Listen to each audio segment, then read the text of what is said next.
Dewi Banowati wis kagungan garwa sugih, derajat pangkat wis ana, dhuwit ya ana, bondo ya ana. Ning kok tansah ewa kan anak Prabu Duryudana menika nuwun sewu. Menapa wonten jalaranipun sanesipun menika? Oh, gandhak blekudung. Sumaruh gembol, sumorante, hawala. Nuwun sewu lho, Depate. Nggih. Lho, menika saestu. Kula nuwun sewu, gagah kaya ngapa, sugih kaya ngapa? Lho, nek ra iso atos suarane ngoten lho. Ning omah ming ngeler silah gundul randi rambut. Nggih. Sarungan tok mongko ampeke ora jamak-jamak. Menika wong wadon ya sosok kadang kala jeleh nyawang karo sing lanang. Nuwun sewu lho, kula mboten kok ngebotaken ingkang putri menapa ingkang kakung sedaya kula cariyosaken. Arep sing lanang kuwi iso golek dhuwit, arep sing lanang kuwi iso kaya ngapa. Ning nek nggone dandanan ning omah sakepenake dhewe menika ya mboten prayogi. Menika ya dados jalaran ingkang putri menika tumuli klirik dhateng piyanten kakung sanes. Masa kula padu kula omong akeh rika ming ngoten. Ta mboten ajeng kelakon ta, Depate? Nggih. Lanang apa wedok? Jaler sinuwun wulunipun kathah. Jaler sinuwun estu kula mboten badhe ngatur dara dawah kalenggak nata ngastina.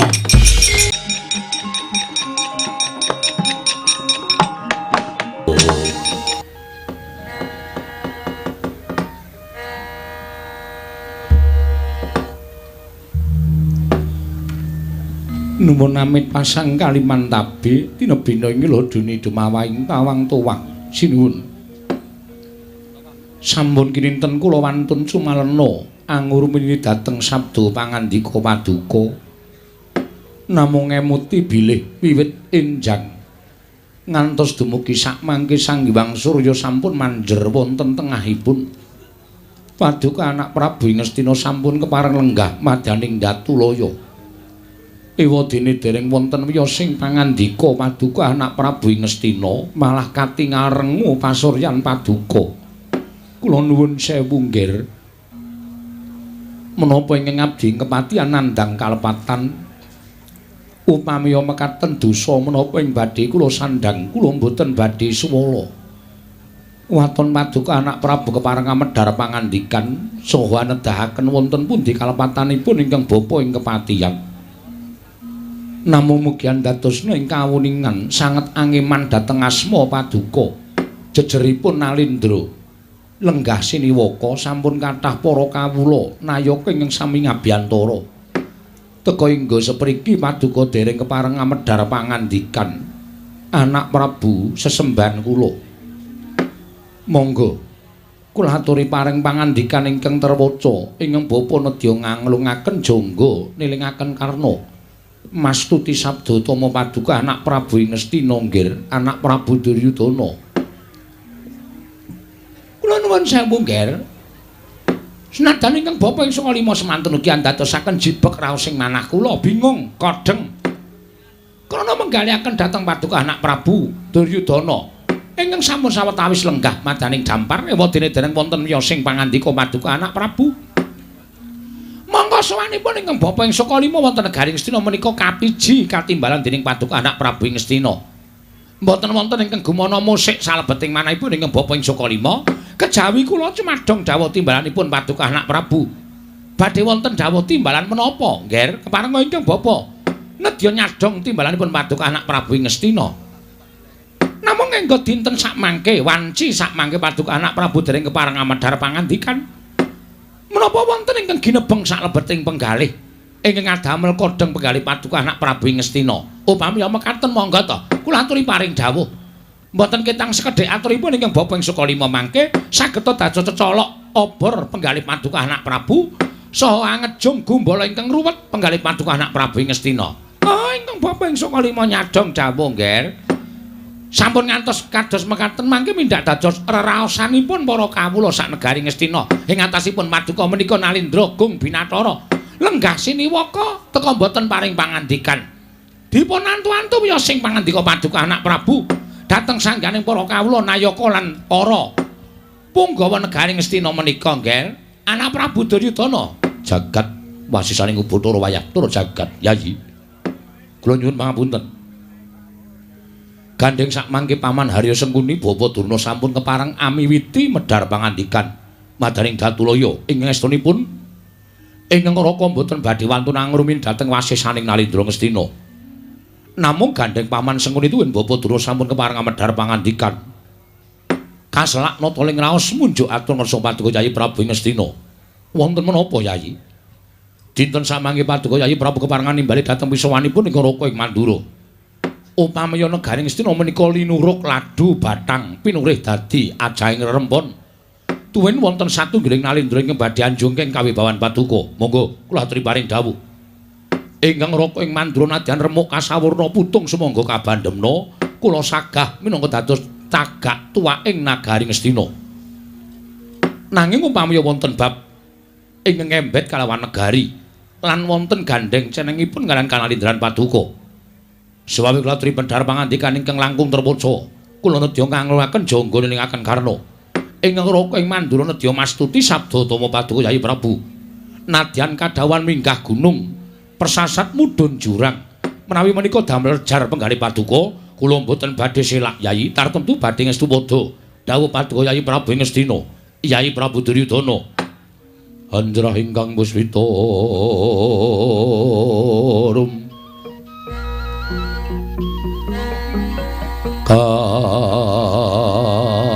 kasilring samirana mrit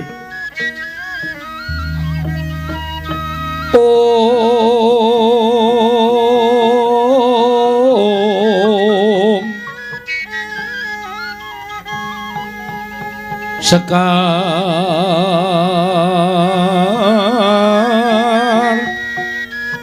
kadung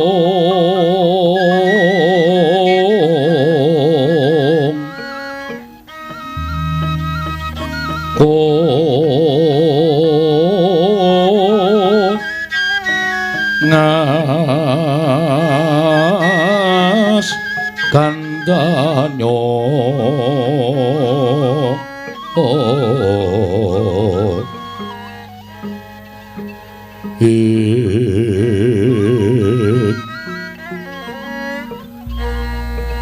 maweh raras renaning driya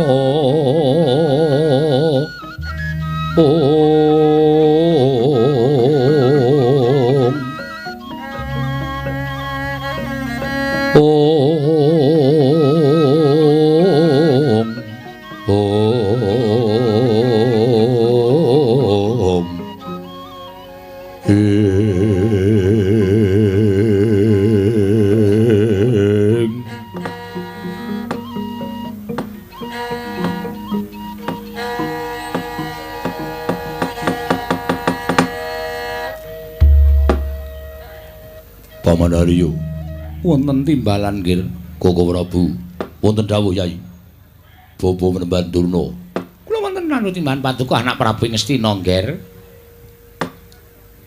dinten samangke sareng kula nyumurupi dhateng aglaring para kawula Nayaka lan Punggawa miwah lenggahipun para sepuh wonten negari Ngastina pangraos kula pasewakan menika kadhi kula bibaraken lho mangke rumiyin ingkang nimbali sawanipun ingkang bapa ing kepatihan menika Paduka anak Prabu teka Paduka paring dawuh ingkang mekaten nggih krana sareng kula nyumurupi kathahing para Nayaka lan Punggawa kathahing para pinisepuh ingkang sami lenggah madyaning Datulaya saestu mboten dadosaken lejar raos ing manah kula Yayi kula wonten dawuh menawi wonten perkawis tumuli kababarna mboten prayogi menawi wonten bab ingkang ginebeng salebeting penggalih tumuli Paduka penggalih piyambak menika mboten prayogi alit Paduka badhe dipun gegasah dhateng perkawis menika agengipun badhe ngembet dhateng kesarasanipun Paduka Yayi Prabu Ngastina mila kedah dipun ngendikaaken monggo dipun petang-petang tuwin dipun gelar sarta dipun gulung kados pundi mangke menawi wonten bab ingkang dados ribet penggalih Paduka tumuli dipun padosi caranipun supados perkawis menika kala wau tumuli wudhar Koko Prabu wonten dawuh perkawis menika mboten ngembet perkawis negari perkawis menika mboten ngembet perkawis kanalindranipun ingkang rayi ing Ngastina sebab perkawis menika perkawis kulawarga perkawis kulawarga kasinggihan mekaten. Paribasanipun sampun pepes bayu kang tapis. Kula gesang menika sampun boten wonten ginanipun. Kula dados nalindra menika sampun muspra tanpa guna ingkang kula ajab. Pripun carane supaya Duryudana dicupet umure? Aja nganti kedawa-dawa anggenipun kula gumlar wonten ing jagat Wiladala. Mangiremi. Teka kados mekaten wiyosing pangandika Paduka Yai Prabu menika mengku suraos ing kados pundi lan wonten perkawis menapa? Koko Prabu. Paduka pirsa piyambak. Bilih gesang kula wonten ing alam padang dados nalindra mukti ngawi banya Krawati Mbau Dendha. Derajat pangkat kanalindran bondo bandhu ingkang kula sandhang menika boten wonten menapa menapanipun. Lan boten wonten ingkang kula raosaken menawi sak mangke kegiatan kula sampun boten wonten. Wonten ing kegiatanipun Duryudana menika boten sanes kejawi namung dumunung dhateng Prameswari negari Ngastina. Inggih menika pun Yayi Ratu Banowati. Wiladala. Samangke sampun saged kula gagapi bilih perkawis menika ngembe dhateng ingkang rayipun Yayi Ratu Banowati kasinggihan mekaten. Sampun wonten setunggal candra menika solah selaganipun. Inggih menika pun Yayi Ratu Banowati beneh kalaradat ingkang sampun solah selaganipun Banowati menika sampun benten saben dinten. Pendak-pendak kula caketi tansah anebih mboten nate purun ngladosi sak tataning garwa dhateng guru lagi. Nalika kula sare sesarengan kula tansah dipun singkur. Pendak-pendak kula ajab pirembagan tartemtu anggenipun paring wangsulan dhateng ingkang rayipun Duryudana menika namung setunggal kali kecap. Mboten nate kathah-kathah anggenipun paring pangandikan mongko adat sabenipun mboten kados mekaten. Koko Prabu. Solah selaganipun Yayi Ratu Banowati mekaten menika kala wau tuwuh tandha pitaken salebeting manah menapa Prameswari Ngastina Yayi Ratu Banowati sampun boten tresna kaliyan ingkang rayipun Duryudana. Upami mekaten Koko Prabu, mugi kula aturana nedahaken wonten pundi margi ingkang pantes kinarya nyupet dhateng yuswanipun ingkang rayi. Kula badhe pados margining pejah. Kula mboten badhe kiyat gesang wonten ing alam padang menawi kedah kapedhotan katresnan kaliyan Yayi Ratu Banowati. Ing nyatanipun kula petang-petang jebul pinanggihipun solah selaganipun pawestri kados mekaten menika krana sampun boten tresna kaliyan ingkang rayipun Ngastina. Koko Prabu. Lelampan kula menika kados pundi? Kula aturaken ing ajeng nadyan kula menika kebekan derajat pangkat bondo turah ning menawi boten sinanding katresnanipun garwa persasat wastra lungsep ning sampiran sarah mungging lautan boten wonten ginanipun. Mila wonten ing pasewakan menika badhe kula aturaken dinten sak mangke sampun muspra gesang kula wonten ing alam padang. Sinten ingkang kersa kula titipi negari Ngastina, kula badhe pados margining pejah. Jalaran kula sampun koncatan katresnan. Yayi Ratu Banowati sampun boten tresna kaliyan ingkang rayipun Duryudana. Koko Prabu. Wiladala. Sabar, sabar Yayi. Kula nyuwun pangapunten. Sampun ngantos kesesa nemtokaken dhateng perkawis. Ing nyatanipun menika boten sak nyatanipun kados ingkang sampun Paduka ngendikaaken. Nuwun sewu Yayi. Ingkang sepisan Paduka anggenipun paring dawuh madaning pasewaken menika kula kinten boten sak trepipun. Krana menapa? Menika perkawis kula warga. Menika perkawisipun Paduka Yayi Prabu kalawan ingkang garwa Yayi Ratu Banowati. Mestinipun rinembag dhateng Raka ing Mandura, catur netra. Sampun ngantos pawarta menika kawanguran dening tiyang kathah. Sampun ngantos pawarta menika dipun ngertosi dening para kawula Punggawa Nayaka ing mekaten sedaya sami raosan bilih kula warga Ngastina. Yayi Prabu Duryudana kaliyan Yayi Ratu Banowati menika mboten sae. Menika mboten sampun ngantos kadenangan dening tiyang kathah. Menika mangke badhe ngucemaken asma Paduka Yayi Prabu Duryudana. Nyatanipun kula sampun boten kiyat ngampah perkawis menika piyambakan. Tumuli lajeng kula ngawontenaken pasewakan ing wigatosipun supados sedaya sami angenam-enam dhateng perkawis kula. Syukur bagi saged paring pangandikan kados pundi anggen kula badhe ngrampungi perkawis menika. Nuwun sewu. Ing naminipun tiyang bangun Bali Wisma menika kathah ingkang dados perkawis ingkang dados jalaran nyandung tuwin nyrimpeti anggenipun badhe mapanaken Bali Wisma. Lho nuwun sewu Yayi. Tumrap kula perkawis katen menika sampun limrah. Tumrap kula perkawis menika sampun limrah. Jalaran mboten namung paduka Yayi Prabu piyambak ingkang ngraosaken dhateng perkawis menika kala wau, nanging ingkang Raka ing Mandura ugi nate dipun singkur dening pun kadang paduka pun ingkang Mbakyu Yayi Herawati. Menika ugi nate. Nanging anggen kula ngraosaken perkawis menika tumrap ingkang Raka ing Mandura. Menika namung pacoban tumrapipun ingkang Raka ing Mandura. Semanten ugi paduka Yayi Prabu. Menika namung sawijining pacoban ingkang mesinipun sampun kantos dipun penggalih ingkang langkung lebet, mbok menawi wonten pamothaipun Yayi Ratu Banowati ing paduka Yayi Prabu supe satemah boten saged mujudaken satemah adamel kogel kagelan penggalipun Yayi Ratu Banowati. Menapa wonten pamothaipun Yayi Ratu Banowati anggenipun nyuwun dhateng paduka Yayi Prabu nanging go sepriki paduka Yayi Prabu dereng saged mujudaken menika ugi adamel gelo penggalipun ingkang garwa. Nanging sampun ngantos paduka tumuli paring dawuh badhe pados margining pejah menika mboten sae. Sedaya ingkang linampan wonten sak lebeting kulawarga Ngastina menika saged dipun dandosi, menawi perlu ingkang Raka ing Mandura ingkang sagah nanting dhateng Yayi Ratu Banowati. Pamothaipun menapa, kersanipun menapa lan karepe piye, mangke kula nggih badhe nanting. Tumuli kula badhe munjahaken paduka Yayi Prabu supados sak mangke kulawarga Ngastina tumuli wangsul sae malih Yayi. Matur sembah sewu nuwun tanpa pepindhan. Pawandarya wonten dawuh nggih.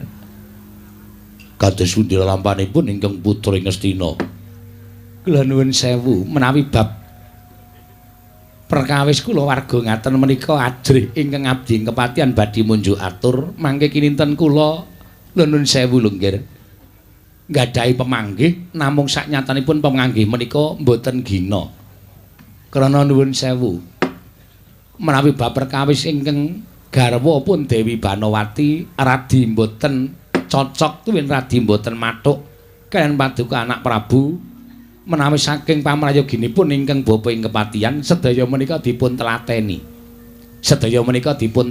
Kula nuwun sewu menawi paduka menika mboten kendhat anggenipun tansah angungrum saha angetingalaken sih tresnanipun dhateng ingkang garwa kula kinten bab menika badhe wangsul kados wingi uni krana nuwun sewu sipatipun wanita menika menawi dipun gatosaken tumuli dipun turuti menapa ing dados pepinginanipun angka 3 dipun tresnani menika nuwun sewu badhe lilih penggalipun nggih menika kula sampun nyobi mangkaping-kaping lan kula sampun nyobi dhateng penggalipun wanita pinten-pinten cacahipun.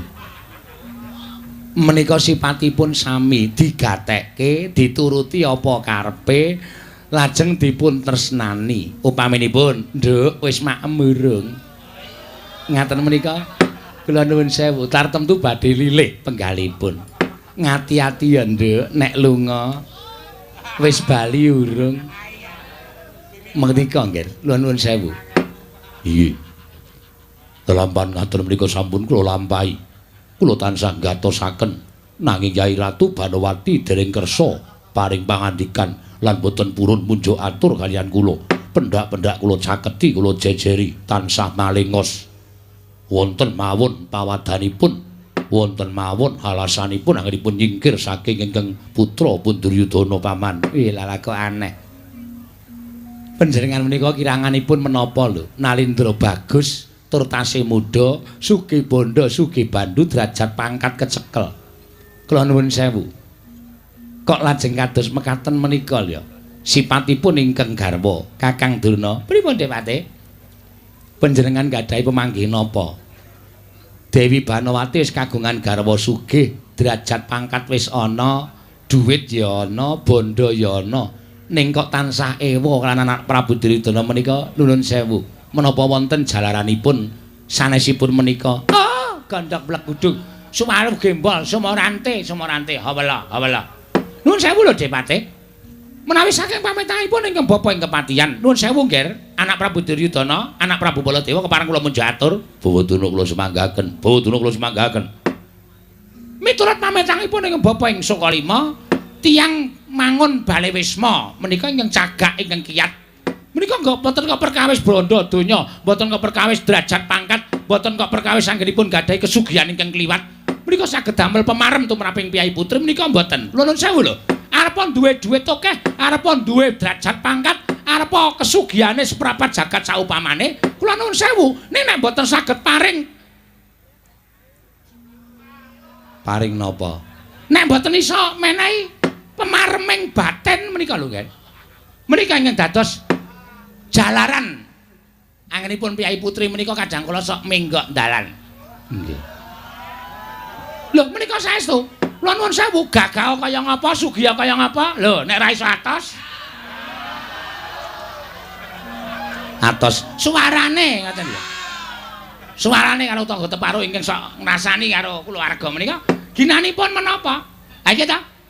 Mergi menapa? Ujaring para pinter ingkang sampun dipun rembag sesarengan. Nuwun sewu, Nggih. Pecahing Bale Wisma menika wonten pinten-pinten perkawis. Setunggal menika karana kula nuwun sewu salah setunggiling ingkang sami nglampahi Bale Wisma duka ingkang putri duka ingkang kakung menika mboten saged ngrumat dhateng badanipun upamanipun ngaten ingkang putri menika nuwun sewu banget gone lemu glombrot mongko ora tau gelem macak ning omah lho ning omah ming dasteran wae bolong nggon geger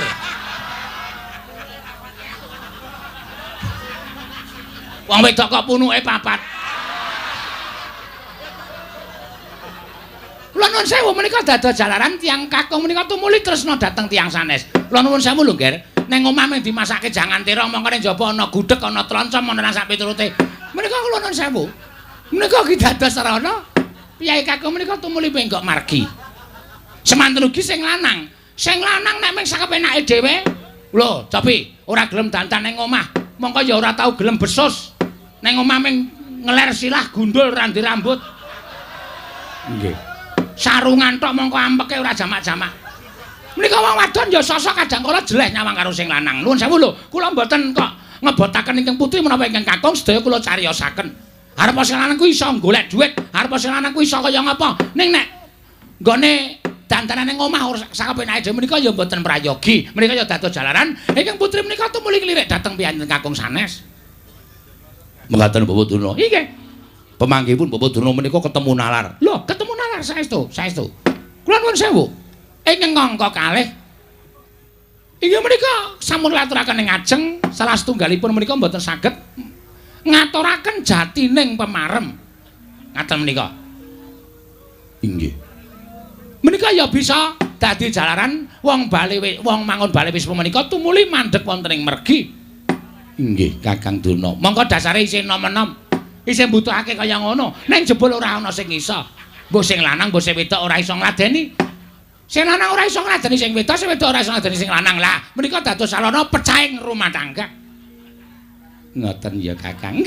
Nggih. Mula aja sok gleleng. Ngoten nggih. Kaya sampeyan niku kula rega sampeyan kok harmonis. Kek biyen ora tau ana perkara. Amarga bojo kula keleke papat. Keleke papat. Lho, daran ta? Mengajeng ngoten ta sampean? Mengajeng ece kula kaya ngoten ta? Ngerti kula wangsuli men marem sampean. Men puas sampean. Merga kula ora tau padu karo bojo kula. Masa kula padu kula omong akeh rika ming ngoten. Ta mboten ajeng kelakon ta, Depati? Nggih. Terle nuwun sewu. Le ngaturi jati ning pemarem ya harmonis. Pun boten sah dirembug. Sampeyan ndak malang kencing kalih kula. Lah saenipun tumrap kula ngatur kemawon, Ger. Saenipun ngaten. Bawadura kados pundi? Mindak kedawa-dawa perkawis panjenengan samangke tumuli ingkang garwa Dewi Banawati tinimbalan sowan. Menawi paduka ajrih utawi boten sekeca nimbali Dewi Banawati ingkang garwa menika piyambakan, mumpung wonten mriki wonten sakataing para pinisepuh, para punggawa, para nayaka. Mbok menawi wonten ngajenganipun para sepuh menika tumuli ingkang garwa Dewi Banawati saged ngaturaken menapa ta sababipun sampun setunggal candra menika Dewi Banawati mboten ngladosi paduka anak Prabu Duryudana sak tatanipun tiyang mangun Bale Wisma. Menika cara ingkang langkung prayogi. Tartemtu Dewi Banowati badhe isin menawi wonten ngajenganipun anak Prabu Baladewa, wonten ngajenganipun Adipati Harya Senguni lan wonten ngajenganipun ingkang Bapa ing Sukalima. Mbok menawi mangke Dewi Banowati saged waloka dhateng paduka anak Prabu ing Ngastina, nggih. Sidhem jroning pasewakan Wadyagung tanpa sapawa.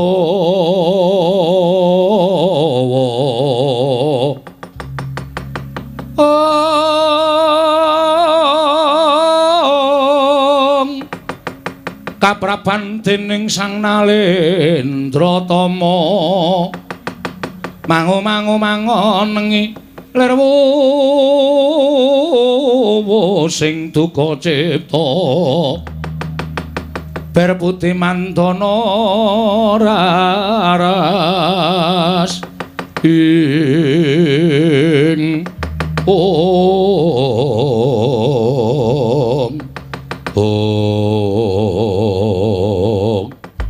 gumarenggeng pirembagan madaning Datulaya negari Ngastina.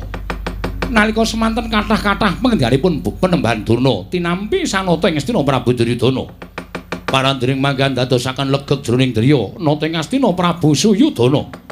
Nglenggahi kanyut minangka wardu kanyut ujareng mangganten wardu Jarwangeca. Nginangun durung abange durung randing dasaring pertala kasaru geger madyaning Datulaya. Geger madyaning kedaton lampahe ngemban ingkang bletek-bletek saking tebian. Sinuwun kula ingkang sowan sampun ngantos kedhot penggalih.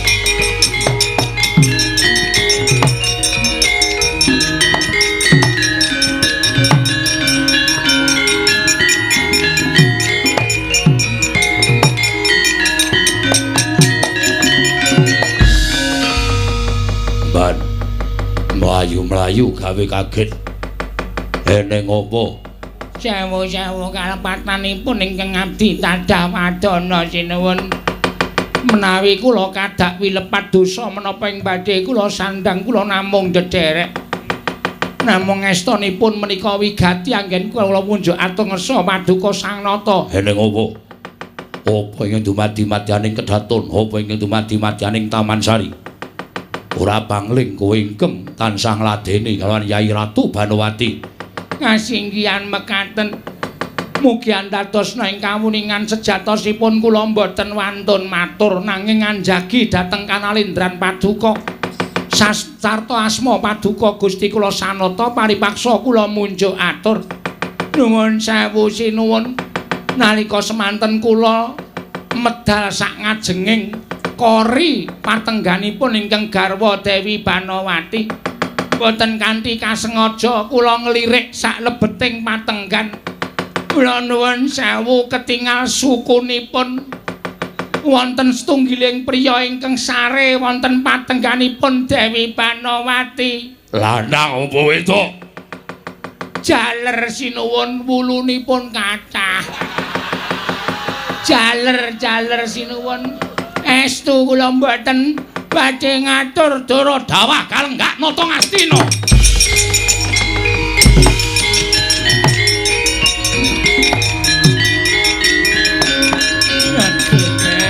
Anak Prabu.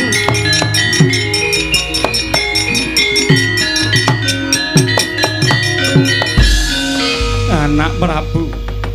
Kula aturi emot nggih sampun ngantos tumuli paduka dawah saking Damper. Dipun mresani sangganing para kawula semanten kathahipun. Yayi kula tremut, Yayi kula tremut. Oh, nggih, dipun tabahaken penggalipun. Dipun kiyataken penggalipun. Mbok menawi menika abdi ingkang matur menika kelentu anggenipun nyawang. Mangke menawi ngantos abdi menika kelentu anggenipun nyawang dipun kethok jaganipun kemawon. Sampun damel kodheng penggalih paduka anak Prabu Ngastina. Nggih, kados pundi? Paman. Kula nyuwun ngampil pusakanipun Paman Sengkuni. Kula badhe suduk salira. Cetha nek sesasi niki sing kula rasake kepara nyata. Bojo kula Banowati wis ngeliya. Bojo kula wis ora tresna kalih kula nyatane nglebokke menungsa teng patenggan Taman Sari. Wis ora ana gunane kula urip ana ing alam padang. Yayi, lenggah kula badhe niti priksa Yayi.